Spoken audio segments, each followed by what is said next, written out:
so that we get an accurate process. Okay?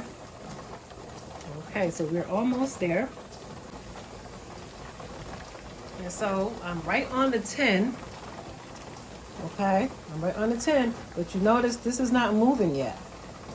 So even though it's registering a 10 psi on my dial, the weighted regulator is not moving.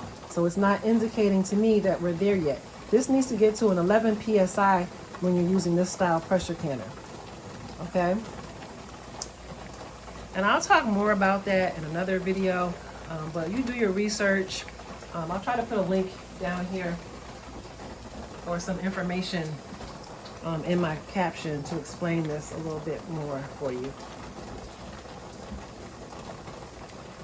But we're almost at the 11, and I'm telling y'all, when we get to this 11, I want you to see it for yourself. This is going to start rocking. There it goes. See that? And as you can see, we are at 11 psi. And we're rocking. So the dial gauge has to get to 11 psi, okay, when we're using this style canner. So this is what we're really paying attention to. Once this is rocking, it's telling us we are now there. Okay? Now, what I usually do, I'll let this go for about 2 minutes, let it rock maybe 2 minutes to see, how fast it's going to be rocking. We don't want it to be rocking too much out of control. If it's rocking too much out of control, just like really fast, then you're going to bring your heat down just a little bit. Because you want a nice, steady, slow rock. You want it to rock as slow as possible without stopping. Without stopping. It cannot stop rocking. All right? So you want to get it to a sweet spot. And see how this is still kind of wobbly, We're not quite at a good place yet to start our timer. Not for me anyway. I mean, you could start it, but we want to just be sure that we're in a right place. All right. So we're wobbling. We want a nice little rock. And sometimes lowering your heat will get you there. Get it as low as possible. All right. So I'm actually going to come down just a little bit on my heat. Barely. I'm not going to go all the way low, but I'm going to bring it down kind of in between low and medium.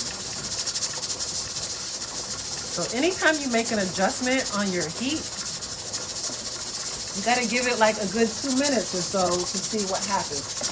Because it takes a while for it to register because this thing is super hot. So the temperature inside of a pressure canner will get between 240 to 260 degrees Fahrenheit. And so that's the temperature that you need when you're processing low acid foods like beans, potatoes, carrots, vegetables, and so that's the reason that we have to use this method, because the water bath method will not get hot enough. All right. Okay, so we're still rocking steady. So like I said, I'm going to give it a couple minutes because I did turn my heat down a little bit and I want to see what effect that had, because it may stop rocking altogether and that's what we don't want. And then that means I'll have to bring my heat back up again. All right, so that's why we don't really start the timer until we know for sure we have a nice, steady rock. Because, we will just have to start the timer all over again. Anytime your regulator actually stops rocking, you have to start your processing time all over again. So that means, say I am processing something for 40 minutes. Well, it requires 40 minutes. And say I'm 30 minutes into it, and all of a sudden this stops rocking. Well, I got to get the heat up and get it to rock again. And then I have to start all over again. I can't just say, I got 10 minutes to go. No, you actually have to start all over again. So, I don't know. I think I'm going to try to bring my heat down even a little more. Because this dial, to me, it looks like it's getting toward the 12. Okay. And this is kind of, you know, I want to see if I can get that to slow down. So I'm going to bring my heat down to a low. And I'm using a gas stove. Okay. So, you know, this just depends on what kind of stove you're using.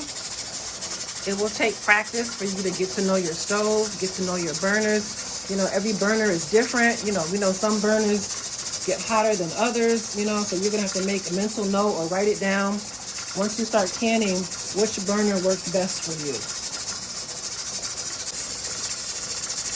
All right, so I'm back. It's been several minutes now, and we are maintaining a steady rock. Everything looks good. So now I'm going to go ahead and set my timer for the processing time required for this recipe, which is 75 minutes. Now, I can't just walk out the kitchen and say I'm good. You still need to stay in your kitchen because anything could happen. Someone could come in here and bump, you know, touch your knob. There could be a draft that might blow out your flame because I'm using gas. You know, anything could happen that could, you know, cause this to switch up on you and maybe pressure come down. Okay, so you have to stay in here. All right, so my timer has gone off. All right, time is up. We are done. Okay, 75 minutes are up. I maintained a rock the entire time, and now I'm going to turn off the heat. And so I'm going to be waiting for this to cool now. Pressure needs to come all the way back down to 0 before I can remove the lid and take my jars out, okay? So that's gonna take a little time. And so as you can see, the regulator is no longer rocking. We're at a 10 PSI, but we still have a ways to go, all right?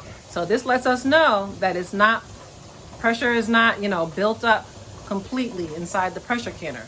However, there is a significant amount of pressure still inside. So we got to get all the way down to 0.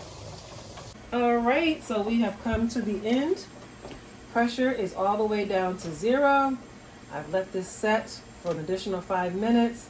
And it's now time to remove the lid and start taking our jars out. So make sure that we open this lid away from us. So there's still going to be quite a bit of steam in there, as you can see. Right, so I've got a cloth here on my countertop, got my jar lifter. I'm going to start removing each jar one at a time.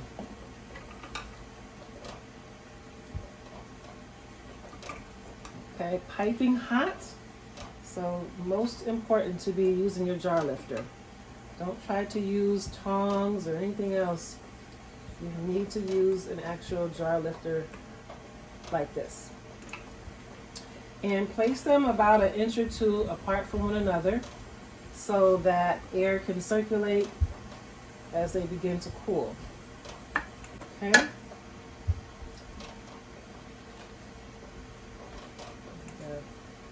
I may need to put some of these in the back some, but we'll see how this goes.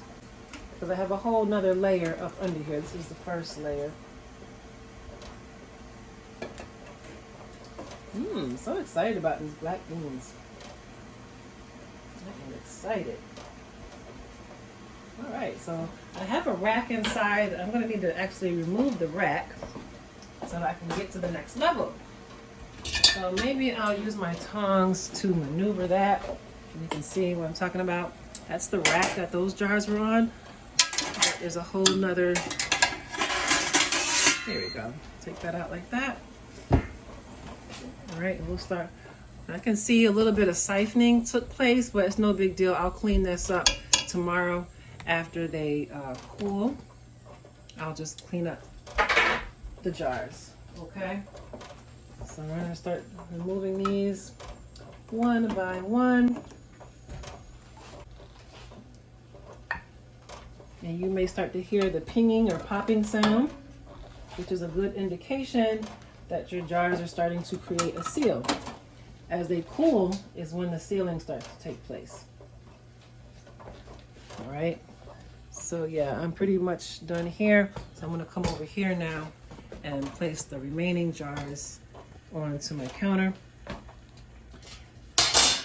And so nothing else will take place after this until tomorrow around this time.